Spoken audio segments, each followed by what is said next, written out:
지난 주일에 소개해드린 마음을 풀어야 낫습니다라는 책에 나오는 내용을 좀 더 전해드리려고 합니다. 이 책의 저자인 김종성 목사님은 목사이면서 하버드 의대에서 심신의학을 수련한 국내 최초의 심신의학 암 전문가입니다. 이 책에 나오는 내용을 우리나라 7개의 의과대학에서 가르치기도 했습니다.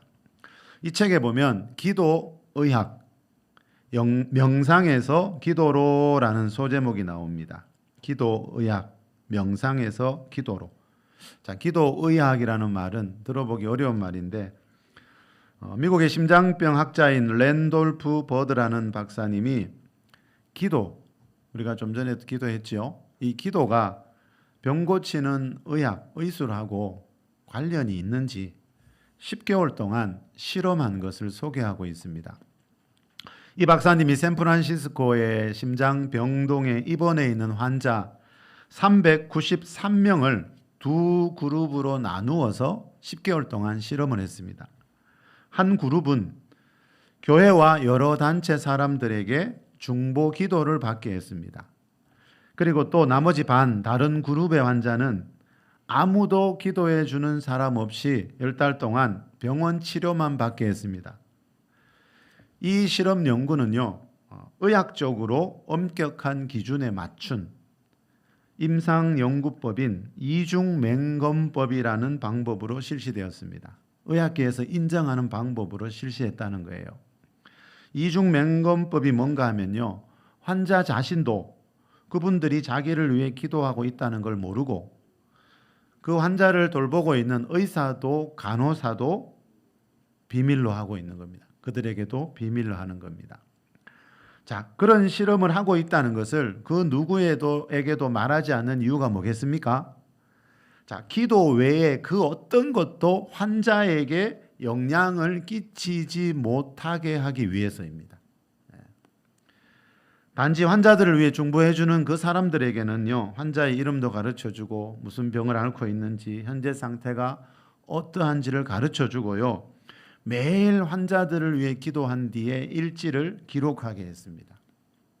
자, 그렇게 해서 10개월 뒤에 이 두 그룹의 환자들 상태를 비교해 봤습니다. 자, 중보 기도를 10달 동안 받았던 환자들하고 그렇지 않았던 환자들의 상태가 여러 면에서 너무나 달랐기 때문에 이렇게 말하고 있습니다. 실험 결과 중보 기도를 받은 그룹에서는 항생제가 5배 적게 사용되었고 폐수종 같은 부작용도 3배나 적었으며 호흡용 튜브 사용도 비교 환자 집단에서는, 비교 환자 집단은 기도받지 않은 그 환자 그룹을 말합니다. 호흡용 튜브 사용하는 것도 비교 환자 집단 중에는 12명이나 있었는데 이들은, 즉 기도받은 환자 중에는 아무도 없었고 사망자도 없었습니다. 이 실험은 기도의 힘을 과학적으로 증명한 대표적인 사례입니다. 자, 여러분, 환자 본인도 의사도 간호사도 아무도 모르게 이 실험을 했습니다. 자, 환자들을 위해 10개월 동안 중보 기도만 했을 뿐인데 이렇게 큰 차이가 생긴 것을 과연 우연이라고 할 수 있을까요? 이런 우연이 일어날 수 있을까요? 자, 이런 일이 일어나는 것을 보면요, 이 세상에는 우리 눈에는 보이지 않지만 여러분, 기도의 결과로 일어나는 수많은 일들이 있다는 것을 알 수 있습니다. 자, 성경이 우리에게 말하는 것 중에 하나가 이겁니다. 기도하는 곳에서만 볼 수 있는 하나님의 능력이 있다는 겁니다. 기도가 여러분 내 삶의 일부분이 되면요, 반드시 내 삶 가운데 하나님만이 하실 수 있는 초자연적인 그런 역사들을 체험할 수 있다는 그런 믿음을 가지고 예배하는 우리 모두가 될 수 있길 바랍니다. 시편 6편 9절에 보면 다윗이 이런 말을 합니다. 여호와께서 내 간구를 들으시며 여호와께서 내 기도를 받으시리로다. 자, 성경에서 나오는 하나님 어떤 하나님이라고요? 사람의 기도를 들으시고 내 기도를 받으시는, 내 기도에 응답하시는 하나님이라고 다윗이 이것을 살면서 체험했기 때문에 이 고백을 하고 있겠죠. 그래서 바울은 데살로니가전서 5장 17절에서 우리 그리스도인들을 향해 쉬지 말고 기도하라고 말씀합니다. 그래서 예수님도요, 요한복음 14장 14절에서 내 이름으로 무엇이든지 내게 구하면 내가 행하리라고 말씀하고 있습니다. 그래서 여러분, 기도하면서 하루하루를 살아가는 거 하고요, 기도하지 않으면서 살아가는 것은요, 분명히 우리 미래에 엄청난 변화가 있다 하는 것을 이 실험 결과가 가르쳐주고 있습니다. 이 실험 한 가지만이 아니고 여러분, 자, 기도의 힘이 치유에 과학적이라는 것을 증명하는 다양한 실험들이 미국에서는 지금 열리고 있어요.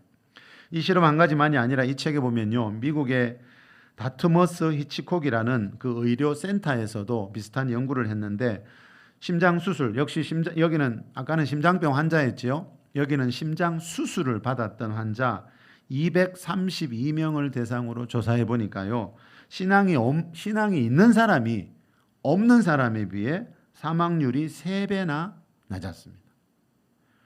이 외에도 비슷한 연구들을 미국에서는 많이 하고 있는데요. 자, 그래서 무슨 일이 있었냐면요, 이미 20년 전인 2005년에 미국에서는요, 미국 대학원 의료교육인가위원회에서는요, 이 종교를요, 이 구체적인 의료의 하나로 정식 인정을 했습니다. 그래서 현재 18개 대학에서 영성 강의도 하고 있습니다. 미국 국립보건원 산하에 있는 어떤 연구 책임자가요, 이 현대 의학의 발전을 3단계로 나누어서 설명한 내용이 이 책에 나옵니다. 1950년대까지는요, 약물 중심의 기계론적인 의학의 시대였다, 이렇게 정의를 내렸습니다. 그리고 1950년도부터 20세기 말인 2000년까지는요, 정신 신체 의학의 시대다, 이렇게 말하고요. 그리고 그 뒤에 2001년부터 21세기는요, 우리가 살아가고 있는 지금 이 시대는 기계의학 시대라, 이렇게 정의하고 있습니다. 기계의학 시대라는 말이 뭔가 하면요, 그동안 환자들에게 일반적으로 해오던 그 기도를요, 종교의 신비한 영역으로만 여기는 것이 아니고, 좀 전에 실험 결과처럼 과학적으로 증명해서 그 효과를 의술에 적용하는 시대를 말합니다. 자, 우리나라는 이런 연구들이 거의 없지요. 그런데 미국은 우리와 많이 다릅니다. 우리 미국 하버드 의대에서는 뭐도 가르친다고요? 심신의학이라는 과목도 있다는 거죠. 우리에게는 낯선 단어인데, 지난주에도 잠깐 소개해드렸지만 이 심신의학이 뭔지 그 정의에 대해 이렇게 말합니다. 심신의학은 이미 과학적으로 증명된 학문으로 비과학적 대체의학이 아니라 정통의학의 모자란 부분을 보완해주는 의학으로 자리매김했습니다. 암 환자에게는 3가지 대표적 치료 방법인 수술, 항암, 방사선이 있습니다. 그 다음 제4의 의학을 면역요법이라 하는데, 약물을 사용하지 않고 면역력을 최고로 올리는 심리, 심경, 면역학이 바로 심신의학입니다. 암은 분명 한 가지 원인으로 발생하는 것이 아니기 때문에 치유 역시 한 가지 방법이 아니라 통합적 방법으로 접근해야 합니다. 그렇다고 정통의학을 부정하는 대체의학에만 우리 생명을 맡기기에는 너무 위험합니다. 마찬가지로 정통의학, 현대의학은 보이는 증상만 제거할 뿐 근본 원인은 밝혀낼 수 없다는 점에서 역시 한계가 있습니다. 이 책에서는 특히 암 환자를 위한 심신의학의 원리와 치유 방법을 소개할 것입니다. 자, 이 목사님은 우리나라에서 최초로요, 의과대학에서 심신의학이라는 걸 가르친 분이에요. 미국 하버드 의대에서 배워와가지고. 자, 이 심신의학은 우리가 흔히 말하는 사회에 내려오는, 민간에 내려오는 그런 대체의학하고는 좀 많이 다르다는 거죠. 왜요? 방금 말씀드렸듯이 과학적으로 이게 증명이, 의학적으로 증명이 된 부분이기 때문에 이건 정식 의학 중에 미국에서 하나라는 거예요. 자, 심신의학에서 가장 중요한 게 여기 뭐라고, 여러분? 마음심자입니다. 심. 자, 마음심자에서 알 수 있듯이 이 심신의학에서 가장 중요하게 있는 것은 지난주에도 말씀드렸듯이 사람의 마음입니다. 마음. 우리 마음을 어떻게 다스리느냐에 따라서요, 어떤 마음을 먹느냐에 따라서 현대의학에서 포기한 말기암 환자들이 치유받은 사건이 이 책에 보면 많이 나옵니다. 병원에서는 분명히 더 이상 안 된다 했거든요. 이제 당신은 몇 개월밖에 못 산다. 이제 뭐 더 이상 해볼 것도 없고 약도 없고, 그런 사람들인데 마음만 바꾸고 살았는데 그 암세포들이 사라지고 불치병이 사라지는 그런 일들이 이분 연구에 보면 너무나 많이 나오고 있습니다. 자, 이 목사님이 말하는, 방금 뭐라 그랬죠? 암 환자를 위한 심신의학의 원리와 치유 방법을 소개한다 그랬죠. 자, 이 목사님이 말하는 심신의학의 원리와 치유 방법이 하나님의, 오늘 말씀드리고 있는 하나님의 치유처럼 완전한 건 아니지만요, 분명히 수많은 사람들에게 효과가 나타나고 있어요. 왜요? 사람은 그렇게 지음받은 존재이기 때문이에요. 중요한 것은 이 심신의학의 원리와 치유 방법이 있듯이, 자, 성경에서 말하는 하나님의 치유 원리와 방법이 있다는 겁니다. 자, 심신의학 알아놓으면 물론 도움 되겠죠, 그렇죠? 그런데 그게 우리 영혼을 보장해 주진 않습니다. 그래서 가장 완전한 치유는 하나님의 전인 치유라는 겁니다. 우리 야고보서 5장으로 가봅시다. 야고보서 5장 3절 14절입니다. 너희 중에 고난 당하는 자가 있느냐? 그는 기도할 것이요. 즐거워하는 자가 있느냐? 그는 찬송할지니라. 너희 중에 병든 자가 있느냐? 그는 교회의 장로들을 청할 것이요. 그들은 주의 이름으로 기름을 바르며 그를 위하여 기도할지니라. 자, 너희 중에, 교회 중에, 그리스도인 중에 고난 당하는 자가 있느냐? 자, 이 말은 예수님 믿고 교회 다녀도 고난이 올 때가 있다는 거죠. 자, 그런데 여러분, 고난이 올 때 우리 그리스도인들이 꼭 해야 할 일이 한 가지가 있습니다. 고난이 올 때 능력 있는 사람, 돈 많은 사람을 찾아다니는 게 아니고요. 자, 고난이 올 때 뭐 하라 그럽니까? 그는 뭐 하라고요? 기도해 보래요. 하나님께 기도해 보라는 겁니다. 왜요? 기도한 뒤에 무슨 일이 일어나는지 한번 지켜보라는 겁니다. 우리가 기도하는 것이 정말 내 삶 가운데 어떤 변화를 일으키는지 한번 실험해 보라는 겁니다. 자, 좀 전에 다윗을 소개했죠. 다윗은 이것에 대한 경험이 많았기 때문에 시편에 보면 다윗은 하나님 앞에 기도하는 모습이 많이 나오고 있습니다. 어제 큐티하신 분들은 보셨겠지만, 여러분, 요셉이 형들의 미움을 받아서 이웃나라 애굽의 종으로 팔려가는 모습이 나왔죠.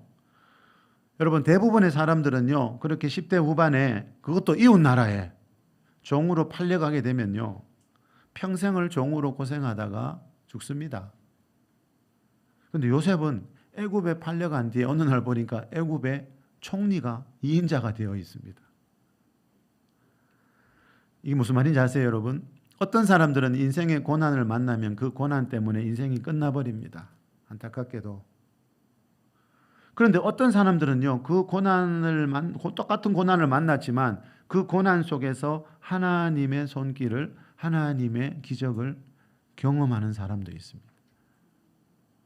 어떤 사람은 여러분 똑같은 병인데 그 병 때문에 죽지만, 어떤 사람은 그 병에 걸렸을 때 하나님의 치유를 경험합니다. 14절에 방금 뭐라 그랬죠? 너희 중에 이제 병든 자가 있느냐 묻습니다. 이 말은 뭐지요? 예수님 믿고 교회 열심히 다녀도 병 들 수 있습니다. 그런데 그때 해야 될 일이 있다는 겁니다. 뭡니까? 교회의 장로들, 지도자들을 청해서 그들은 주의 이름으로 기름을 바르며 그를 위하여 역시 기도할지니라. 자, 우리 그리스도인들이 고난이 올 때, 병에 걸렸을 때 반드시 해야 되는 첫 번째 일은 뭡니까? 기도해 보라는 겁니다. 이 말은 실험해 보라는 겁니다. 그 의사가 10개월 동안 여러분 실험하고 연구했습니다. 그 393명의 환자들을 10개월 동안. 자, 우리도 한번 해보라는 겁니다. 기도하고 조금만 기다려 보라는 겁니다. 기도했는데 아무 응답이 없다? 그러면 제가 제일 먼저 이 성경을 치울 것 같아요. 여러분, 고난이 물러가는 것도, 자, 병에 걸렸을 때 치유받는 것도 뭘 통해서요? 기도로 얼마든지 가능한데 우리는 다른 방법을 찾을 때가 참 많더라는 거예요. 그게 빠를 것 같지만 그게 눈앞에 보이는 것이라서 내가 의지하고 있는 그게 날 도와줄 것 같지만 그렇지 않다는 거 우리가 얼마든지 알 수 있거든요. 여러분, 하나님이 왜 기도한 뒤에 우리에게 뭔가를 주실까요? 우리가 간절히 기도한 뒤에요, 그 일이 그대로 내 삶에 딱 이루어지면 이건 누가 뭐래도 하나님이 나를 위해 하신 일이라는 게 믿어집니다. 자, 이 시간 설교 제목이 하나님의 전인 치유인데요, 성경에서 말하는 하나님의 치유는 전인 치유입니다. 전인 치유가 뭡니까? 사람은 영과 혼과 몸, 이 세 가지 구성 요소를 가지고 있는데요, 이 영과 혼과 몸의 통합적인 치유를 전인 치유라 그럽니다. 이 영혼 육의 전인 치유는요, 창조주 하나님만이 하실 수 있습니다. 자, 미국 하버드대에서 의술을 배워온 그 목사님도 우리나라의 심신의학 처음으로 전했다 그랬죠. 심신의학은 뭐라고요? 마음과 몸을 만지는 겁니다. 근데 하나님의 전인 치유는 뭡니까? 남아있는 가장 중요한 부분, 영과 혼과 몸을 다 치유하는 게 하나님의 전인 치유고, 이게 우리에게 가장 필요한 치유고 가장 완전한 치유입니다. 자, 그런데 여러분, 그 현대의학도, 정통의학도, 심신의학도, 또 대부분의 건전한 의학은 다 이 하나님의 전인 치유의 일부분입니다. 다시 말하면 하나님이 그런 의학을 사용해서 우리를 고칠 때가 있다는 겁니다. 마태복음 9장 12절에 보니까 예수님이 병든 자에게는 의사가 필요하다는 말씀을 하시죠. 이 말은 예수님 믿는 사람들도 병들었을 때 병원 가고 약 먹어도 된다는 겁니다. 하나님이 우리 병을 고칠 때 때로는요, 현대의학으로 고치고요, 때로는 심신의학으로 고치고요, 때로는 대체의학으로도 고치고요, 이렇게 다양한 방법으로 고칠 때가 있는데, 이런 것들을 보고 통틀어서 일반 은총이라 그럽니다. 하나님의 일반 은총입니다. 그 모든 것들 속에 다 하나님이 주신 은총이 들어 있습니다. 우리 자연계에는 음식만 잘 먹어도 여러분, 음식만 바꿔도 낫는 병이 많습니다. 산에 있는 약초들을 잘 활용하면요, 병이 낫는 경우 많습니다. 자, 이런 것들도 다 뭐라고요? 하나님의 일반 은총입니다. 그래서 바울도 디모데전서 5장에서 믿음의 아들 디모데에게 네 자주 나는, 물만 마시지 말고 네 위장과 자주 나는 병을 위해서 포도주를 조금씩 써라, 이렇게 말해요.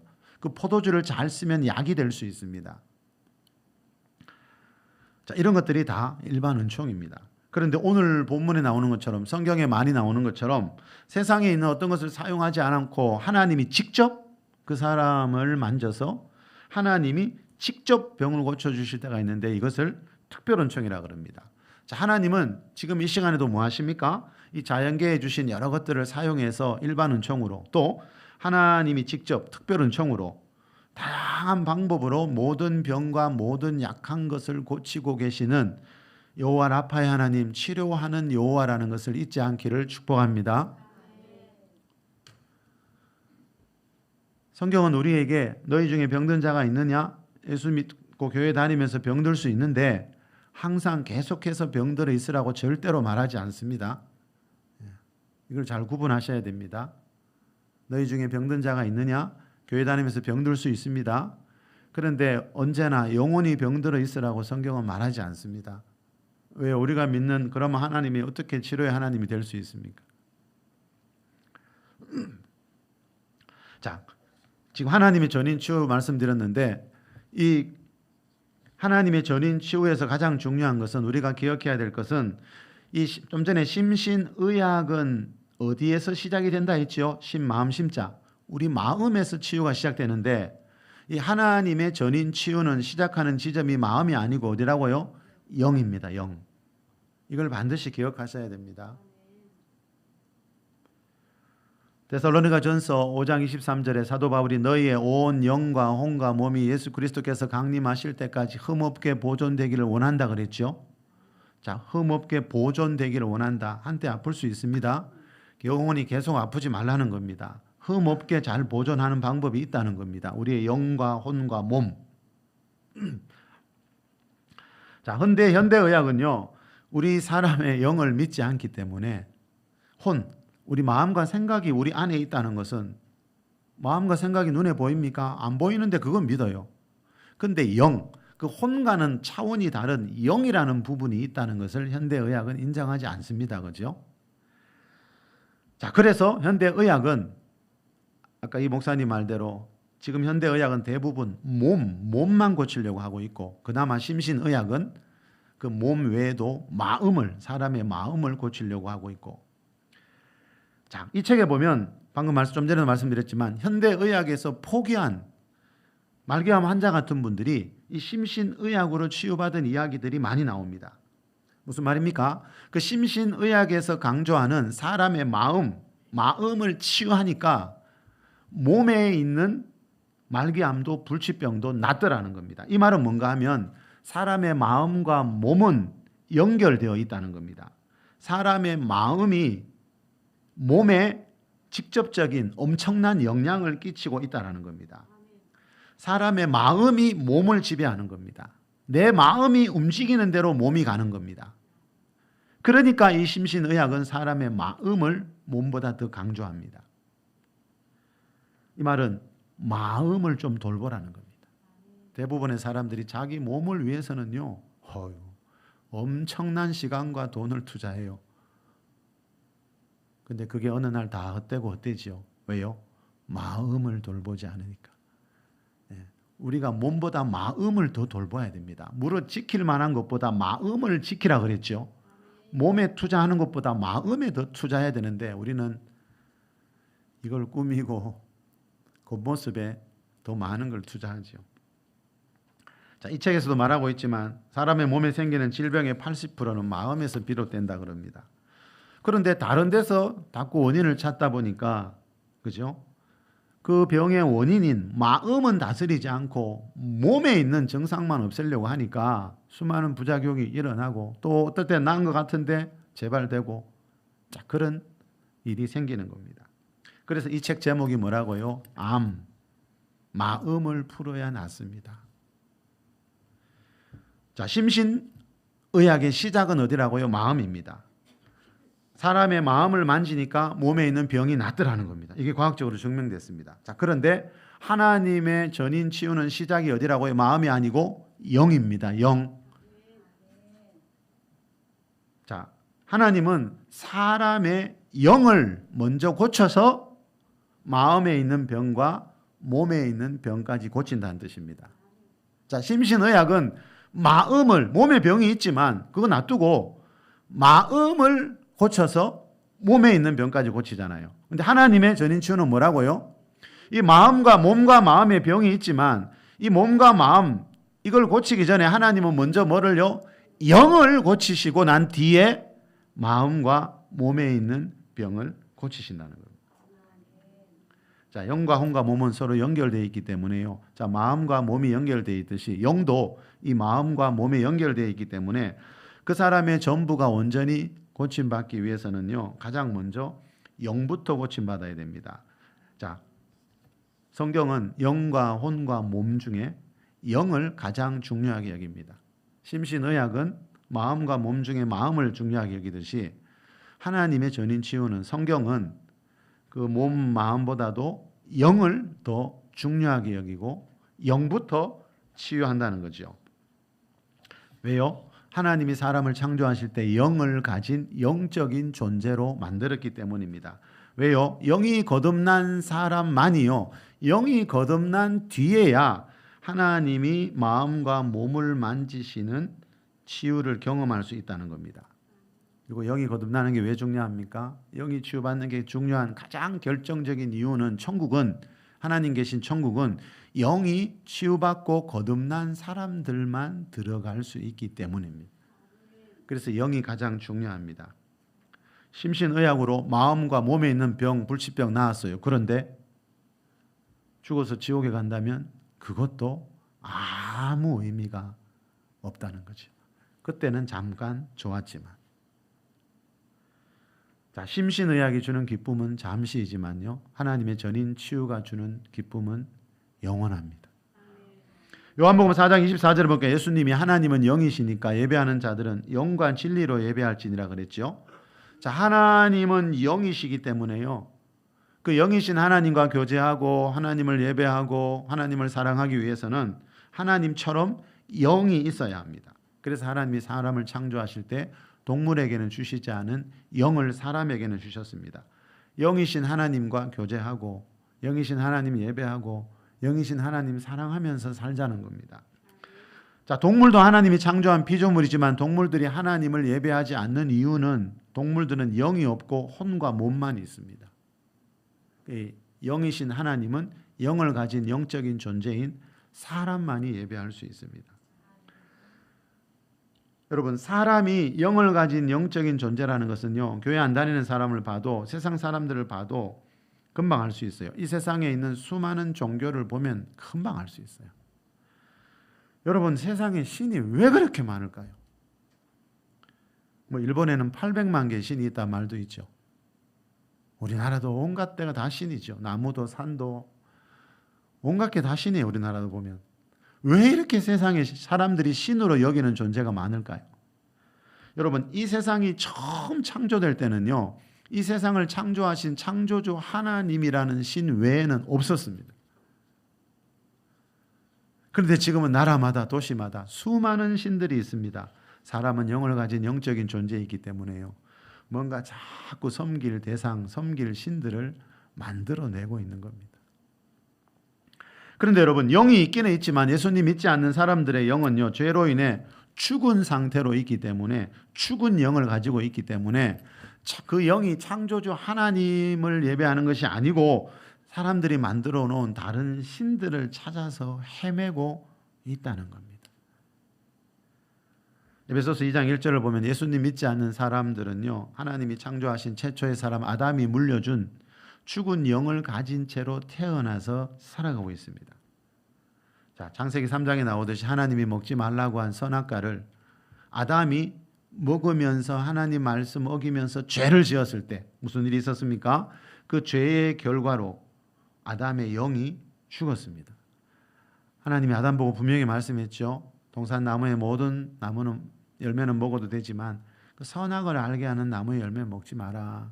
그거 먹으면 너 반드시 죽을 거야. 선악과를 먹는 날에는 반드시 죽으리라 그랬습니다. 먹는 날에 아담의 뭐가 죽었지요? 영만 죽었습니다. 몸은 계속 살아 있었잖아요. 몇백 년을 더 살았잖아요. 근데 영만 죽은 게 아니고 영은 혼과 몸과 연결되어 있다 그랬죠. 영이 죽어버리니까 혼과 몸에도 영향을 끼치게 됐다는 겁니다. 그 죄로 인해 영이 죽을 때 혼, 마음과 생각은 무슨 영향을 받았습니까? 온갖 죄악된 것으로 마음과 생각이 가득 차게 되었습니다. 그래서 지금 세상 보십시오. 정말 희한하고 무서운 죄악들이 넘쳐나고 있습니다. 자, 영이 죄로 인해 죽고 마음이 타락하고 그때 우리 몸에는요, 가난과 질병과 죽음이라는 것이 찾아왔다고 성경은 말씀합니다. 자, 이게 성경에서 말하는 사람입니다. 그래서 사람에게 가장 필요한 게 뭐라고요? 하나님의 이 영혼육의 전인 치유입니다. 성경이 말하는 사람은요, 다른 게 아니고요, 영혼, 몸, 하나님의 전인 치유가 필요한 존재가 사람이다, 이 이야기를 하고 있습니다. 예수 믿고 난 뒤에 치유받아야 됩니다. 예수 믿을 때 죄로 인해 죽었던 영이 거듭납니다. 혼과 몸은 그대로입니다. 그때부터 영이 거듭난 뒤에 뭐 합니까? 혼과 몸에 있는 병들을 치유받아야 되는데 우리는 안타깝게도 다른 일부터 열심히 하더라고요. 순서가 잘못됐습니다. 영이 거듭난 뒤에 그 거듭난 사람의 그 영이 거듭난 뒤에는 그 사람의 혼과 몸에 있는 병들을 고치는 것이 하나님의 뜻입니다. 그러고 난 뒤에 하나님이 일하고 봉사해도 늦지 않습니다. 우리나라는 세계 10의 경제 대국입니다. 전 세계에서 대학 진학률이 가장 높은 나라입니다. 우리나라가. 그럼에도 불구하고 끊임없이 여러분 세상에서 일어나는 그 무서운 범죄, 죄악들을 보십시오. 우리 사람 안에 있는 죄성이 얼마나 무서운 것인지 뉴스 몇 개만 들어보면 금방 알 수 있습니다. 자, 이 세상에서 태어나는 모든 사람들에게 가장 중요한 것은 여러분, 내 안에 있는 이 죄의 문제를, 죄성을 해결하는 겁니다. 여러분, 가정 안에 먹을 게 없고 차가 없고 집이 없었어요. 좀 불행합니까? 가족들 간에. 우리나라는 유독 가족들 간에 다툼, 친족 간에 살인 사건이 외국보다 7배나 더 많다는 기사가 났더라고요. 여러분, 우리나라에 먹을 게 없고 입을 게 없어서 가족들이 모여서 그렇게 불행한 일이 일어납니까? 우리 안에 있는 이 죄성을 해결하지 못해서, 이 죄성이 일으키는 죄 때문에, 사건들 때문에 여러분, 인생이 한순간에 무너지고 가정이 무너지는 것. 그래서 성경은 죄에 대한 이야기를 합니다. 어떻게 하면 이 죄의 문제를 해결할 수 있는가? 성탄절에 예수님이 오신 이유는 파티하라고 오신 게 아니죠. 우리에게 있는 이 죄의 문제를 해결해 주기 위해 오셨습니다. 자, 이 세상에 태어난 모든 사람들에게 가장 중요한 것은 예수님 믿고 이 죄에서 구원받는 겁니다. 다시 말하면 예수님 믿을 때 허물과 죄로 죽었던 영이 치유받고 회복되고 거듭납니다. 그러고 난 뒤에는 혼과 몸에 있는 상처와 쓴뿌리, 질병들을 치유받는 것. 이것보다 더 중요한 것은 없습니다. 전도도 봉사도, 자, 사도행전 1장 8절에 제가 늘 강조해서 말씀드리죠. 예수님이 제자들에게 성령이 임하시면 너희가 권능을 받고 그리스도의 증인이 되라 그랬죠. 자, 예수님 믿고 난 뒤에는 가장 중요한 게 뭐라고요? 성령 받는 거다. 자, 성령 받을 때 무슨 일이 일어납니까? 제일 먼저 성령 받을 때 무슨 일이 일어날까요? 우리 마음과 몸에 있는 상처와 쓴뿌리와 질병들이 사라집니다. 그런 은혜, 여러분, 방언만 하고 예언만 하고 병 고치는 능력만 받게 되는 게 아니고요. 예? 성령이 임하실 때 성령님 안에 뭐가 있다고요? 의와 평강과 희락이 있다고 그랬죠. 성령이 임하실 때 성령님 안에 있는 평강과 희락이 임합니다. 이 말은 뭐지요? 성령님 안에 있는 평강과 희락이 있다는 말은 내 안에 있는 어둠들이, 상처와 쓴뿌리와 질병들이 사라진다는 뜻이에요. 그러니까 여러분, 하나님의 전인 치유는 성령님을 통해서 일어나지요. 그래서 예수님 믿고 난 뒤에, 영이 거듭난 뒤에 마음과 몸에 있는 여러분 병을 치유받아야 된다는 말은, 예수님 믿고 난 뒤에 제일 중요한 것은 성령님의 임재를 체험하는 것이다라는 이 말하고 똑같은 뜻입니다. 자, 여러분, 하나님의 전인 치유는 한마디로 말하면요, 하나님이 사람을 창조하실 때 그 완전한 모습을 회복하는 겁니다. 그리고 이 하나님의 전인 치유는 영에서부터 시작됩니다. 예수님이 오늘 본문에서 말씀하시는 것도 이것에 대한 겁니다. 우리 오늘 본문 마태복음 9장 1절 2절 한번 더 읽습니다. 예수께서 배에 오르사 본 동네에 이르시니 침상에 누운 중풍병자를 사람들이 데리고 오거늘 예수께서 그들의 믿음을 보시고 중풍병자에게 이르시되 작은 자야 안심하라 네 죄 사함을 받았느니라. 자, 네 죄 사함을 받았느니라. 지금 이 중풍병 환자는요, 중풍병 치유받고 싶어서 예수님 앞에 왔잖아요, 그렇죠? 근데 예수님은 지금 이 몸에 있는 중풍병을 바로 고쳐주시는 게 아니고 그 몸에 있는 중풍병보다 무슨 문제를 먼저 언급하십니까? 죄의 문제를 먼저 언급하세요. 자, 사람들은 우리 몸에 있는 이 병이 가장 심각한 문제처럼 여기지만 예수님 보실 땐 그게 아니라는 거예요. 그 중풍병보다 이 사람 속에 있는 죄의 문제가 더 지금 심각하다는 거예요. 다시 말하면 그 중풍병의 원인은 죄 때문에 왔다는 거예요. 자, 네 죄 사함을 받았다는 말은요, 좀 전에 말씀드린 에베소서 2장 1절 표현에 의하면 죄로 인해 죽어 있던 영이 치유받고 회복되고 거듭났다라는 의미예요. 여러분, 사람들은 대부분 다른 사람을 만나면 그 사람의 몸, 외모부터 보지만 예수님은 지금 그 사람의 뭐부터 보고 있어요? 영의 상태, 영적인 상태부터 보고 있는 거예요. 죄의 문제부터 언급하시는 거예요. 예수님의 관점과 우리의 관점이 너무 다른 거예요. 자, 사람이 볼 때는 여러분 몸에 있는 중풍병이 이게 가장 그 사람에게 지금 심각한 문제 같지만 예수님이 보실 때는 그보다 더 심각한 영적인 문제가 그 사람에게 있다는 거예요. 자, 이 중풍병자가 예수님을 찾아온 것을 보면요, 자, 사람들이 침상에 누운 이 중풍병자를 예수님께 데려왔죠. 이 중풍병자도 그렇고 이 중풍병자를 침상에 누워서 데리고 온 그 사람들도 왜 이렇게 예수님 찾아왔겠어요? 예수님이 평범한 남자라면 이렇게 찾아와서 이 병 고쳐달라 그러지 않겠죠. 자, 이분들이 이렇게 예수님을 찾아왔다는 것은 자, 이 사람들이 예수님을 평범한 사람들로 스무한 사람으로 여기지 않고 구약에서 예언대인 하나님의 아들 메시아 그리스도로 믿었기 때문이겠죠. 자, 그 사람들을 향해 예수님은 제일 먼저 무슨 이야기부터 한다고요? 그 몸에 있는 병이 아니고 지금 영적인 상태부터 이야기하십니다. 왜요? 하나님의 치유는 제일 먼저 영을 통해서 일어나고요. 영이 치유받고 난 뒤에 혼과 몸을 치유하는 것이 하나님의 순서이기 때문입니다. 자, 유대인들은 여러분 병을요 다 죄의 결과라고 믿었습니다. 그래서 이 중풍병자처럼요 심각한 병을 가진 사람들은요 자신을 죄인이라고 그렇게 자책하면서 사는 경우가 아주 많았습니다. 그 말은 무슨 말인지요? 이 사람들 마음도 다 무너져 있다는 겁니다. 자, 예수님이 네 죄 사함을 받았느니라라고 말씀하실 때 이 중풍병자는 죄의 문제만 해결된 것이 아니고요. 그동안 마음을 짓누르고 있던 나는 죄인이야. 나는 죽어마땅한 죄인이야. 이런 자책감, 마음의 병도 사라졌다는 겁니다. 그리고 난 뒤에 예수님이 6절에서 뭐라 그러세요? 이제 네 침상을 가지고 집으로 가라. 네 몸에 있는 중풍병이 나음을 입었다라고 말씀하시는 거예요. 그래서 하나님의 치유는요. 영에서부터 시작되고요. 혼을 거쳐서 몸으로 하나님의 치유가 흘러갑니다. 교회 처음 온 분들을 위해서 우리가 열심히 기도했는데 별다른 역사가 안 일어날 때가 많지요. 거의 대부분이죠. 왜 그럴까요? 그분은 아직 예수님을 영접하지 않아서 아직 영이 거듭나지 않았기 때문이에요. 우리는 마음이 급해서 그분이 빨리 은혜 받았으면 좋겠다 싶어서 안수할 때 많지만 처음 믿는 분들한테는 안수를 아무리 열심히 해도 거의 대부분 아무 일도 안 일어납니다. 힘만 빠집니다. 왜요? 하나님의 치유는 영에서 시작돼요.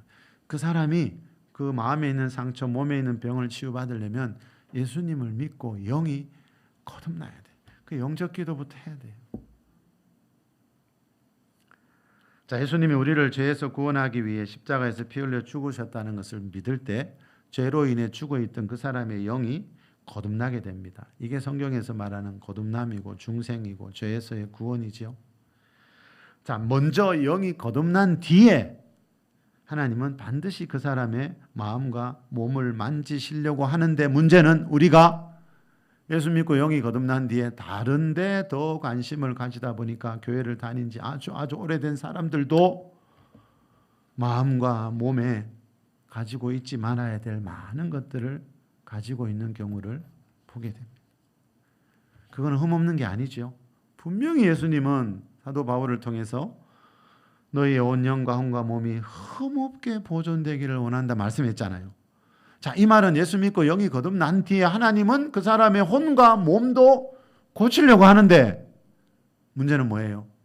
우리가 관심이 없다는 거예요. 다른 일을 더 열심히 한다는 거예요. 그 일보다 중요한 게 없는데. 순서가 아주 중요합니다, 여러분. 자, 먼저 영이 거듭난 뒤에 마음과 몸에 있는 병을 치유하는 것이 하나님의 전인 치유의 순서입니다. 자, 마지막으로 이 마음을 풀어야 낫습니다라는 책에 나오는 이야기 한 가지만 더 전하고 말씀을 맺겠습니다. 이 목사님이 이렇게 말합니다. 필자는 많은 사람의 임종을 지켜보았습니다. 자, 죽어가는 모습을 이분이 목사님이면서 또 의학을 전공한 분이다 보니까 그동안 죽어가는 많은 사람을 지켜봤대요. 얼굴이 햇살같이 밝은 사람, 어두운 사람, 모든 것을 내려놓고 평안히 숨을 거두는 사람, 두려움에 안절부절 못하는 사람 등 다양합니다. 죽을 때 모습이요. 어떤 사람은 정말 보기가 무서운 경우도 있었습니다. 이런 날은 장례를 마치고 집에 오면 그 무서운 얼굴이 며칠 동안이고 머릿속에서 떠나지 않고 계속 남아 두려움을 느낄 때도 있었습니다. 자, 이 목사님이 죽어가는 사람들의 얼굴을 표정을 많이 봤는데 사람들의 모습이 너무 다르더라는 거예요. 여러분 똑같은 죽음인데 왜 그럴까요? 똑같은 죽음인데 어떤 사람은 죽을 때 얼굴이 햇살같이 밝대요. 어떤 사람은 어둡고 어두운 정도가 아니고 두려움에 안절부절 못하는 사람들도 있대요. 여러분 어느 쪽 같습니까? 여러분 이 땅에 살아있는 동안 제가 지금껏 말씀드린 하나님의 전인 치유가 우리에게 필요한 이유 중에 하나도요. 중요한 이유 중에 하나도 방금 말씀드린 이것과 연관이 있습니다. 무슨 말인가 하면 여러분 우리가 하나님의 전인 치유를 경험하면서 살았던 사람들은요. 다윗처럼 또 야고보서 5장 말씀처럼 기도하면서 하나님의 은혜 속에서 살았기 때문에요. 그런 사람들은 죽는 순간에도 분명히 하나님의 은혜를 입게 될 가능성이 아주 많습니다. 자, 믿음의 조상 아브라함을 봐서도 알 수 있고요. 이 다윗의 말년을 봐서도 알 수 있습니다. 다윗이 좀 전에 시편에서 뭐라 그랬죠? 여호와께서 내 간구를 들으시며 여호와께서 내 기도를 받으시리로다 하면서 이 다윗은 기도의 삶을 살았지요. 역대상 29장 28절에 보니까요. 다윗이 나이 많아 늙도록 부하고 종기를 누리다가 죽었다라고 말합니다. 자, 여기에 건강 상태는 안 나오지만 여러분 한번 상상해 보세요. 자, 성경의 저자가 다윗의 인생의 마지막을 이렇게 한 줄로 정리했어요. 다윗은 나이 많아 늙도록 부하고 종기를 누리다가 죽었다라는 이 말 속에 죽을 때 다윗이 두려워서 벌벌벌 떨면서 무서운 얼굴을 하고 죽었다라는 말의 의미가 포함되어 있을까요? 아까 그 목사님 뭐라 그랬죠? 어떤 사람들은 죽을 때 얼굴이 햇살같이 밝대요. 자, 이 말씀을 가만히 보면 다윗은 죽을 때 어떤 모습이었는지 우리가 충분히 짐작할 수 있어요. 예. 여러분 죽을 때 어떻게 죽으려고 준비하고 계세요? 구하라 그리하면 주실 것이요. 저는 제 죽음의 날 죽는 순간을 위해서 아주 많이 자주 기도합니다. 예. 하나님은 하나님을 찾는 사람에게 지금 이 시간에도 뭐 하시는 분이라고요? 영혼 육의 전인 치유를 주시는 분입니다. 우리 인생 남은 하루하루 다윗처럼 기도하는 삶을 살면서 하나님의 전인 치유를 경험하면서 살다가 얼굴이 햇살같이 밝은 모습으로 평안한 모습으로 주님 품에 안기는 우리 모두가 될 수 있기를 예수 그리스도의 이름으로 축복합니다.